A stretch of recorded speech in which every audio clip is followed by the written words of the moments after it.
Starting section 8.2, we are going to be learning how to multiply and divide rational expressions. So in this video, we're just going to focus on multiplying rational expressions. And to get us started, let's kind of remind ourselves of the rules of fractions.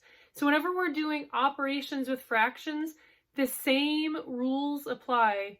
Those same operations are going to be performed when we're dealing with rational expressions, because a rational expression is just a fraction. So here we have just a very simple fraction, 1/4 times 4/5. So remember, our rule for multiplying fractions is just to multiply across the top, multiply across the bottom. So 1 times 4 is 4, 4 times 5 is 20, and then you can simplify. So 4, you can divide both of those by 4. You can factor out a 4. And so if you divide both of those by 4, you'll end up with a 1 over a 5.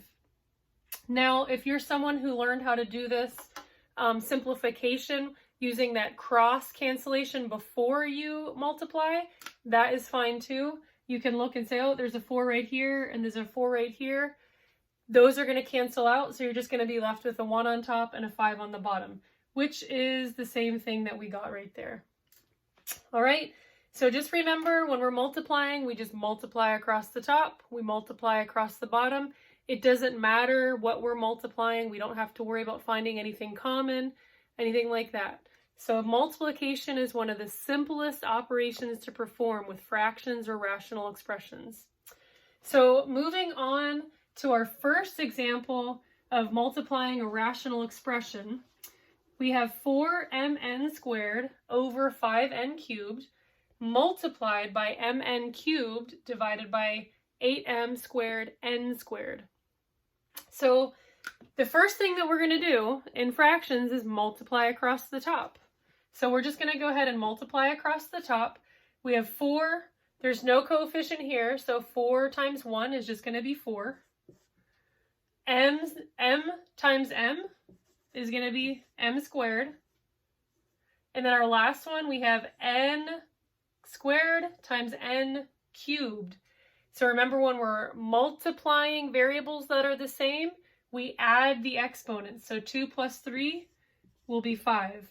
So on top, we're going to come up with 4m squared n to the 5th. All right, now let's look at the bottom. 5 times 8 is going to be 40. So we looked at the coefficients, and then it looks like there's no m variable over here, just an m variable on the right hand side. So m squared is just going to kind of tag along since it can't be combined or multiplied with anything. And then n cubed times n squared. So again, when you're multiplying variables that are the same, add the exponents. So we're going to end up with an n to the 5th on the bottom as well. Now, all we did at this point was multiply. The same thing with fractions. After we multiply, we want to simplify or put into lowest terms. So we always do that, okay?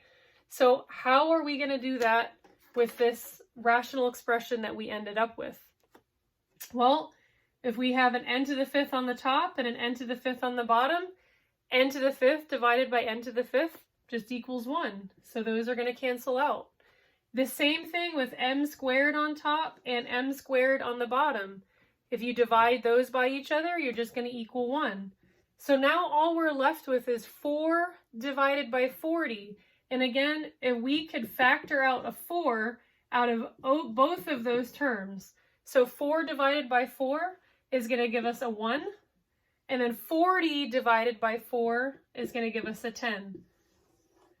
So after we multiply all this out, cancel everything that can be canceled, all that we're going to be left with is 1/10.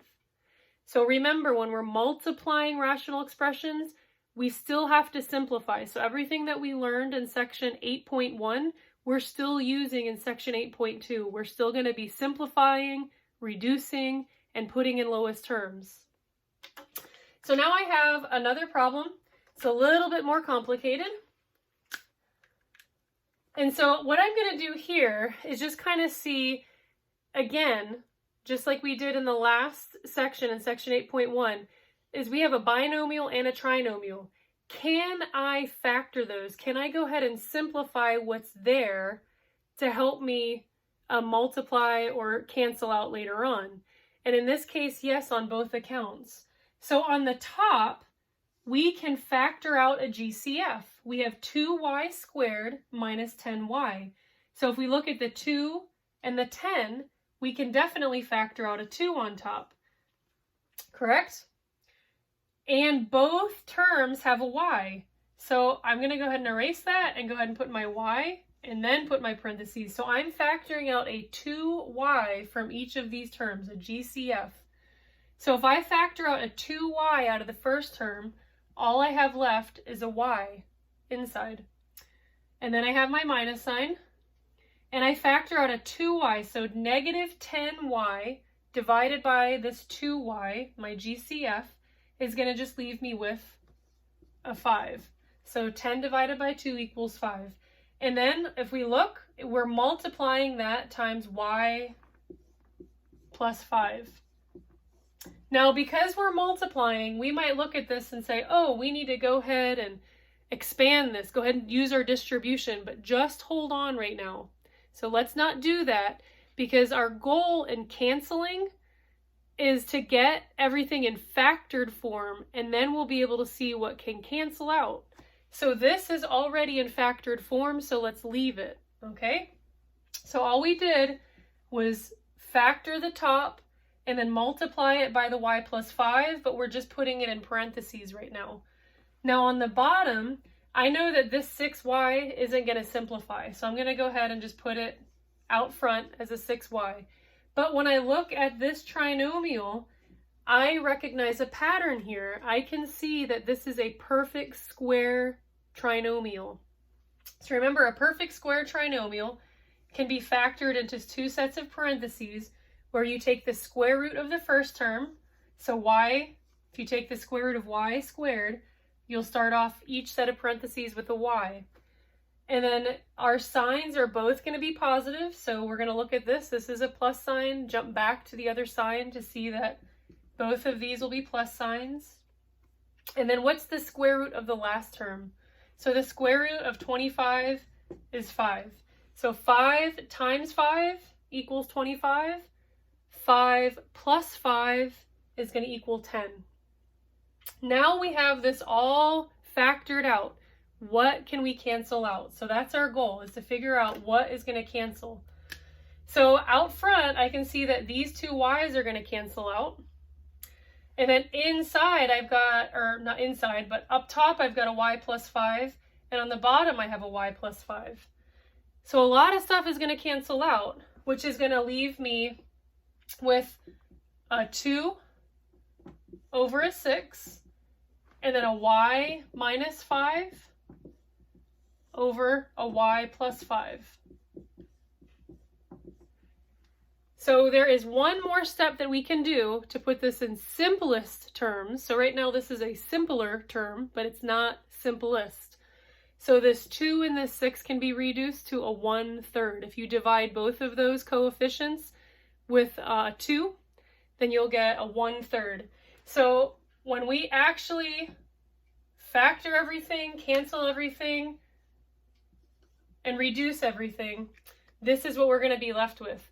A 1 times a y minus 5 on the top, and a 3 times a y plus 5 on the bottom. And again, that 1 really doesn't need to be there. So remember, even though when you're multiplying and you're putting everything in your sets of parentheses, try to avoid the pressure to distribute everything back out. We want everything in factored form because that's what's going to make it easier for us to simplify later on.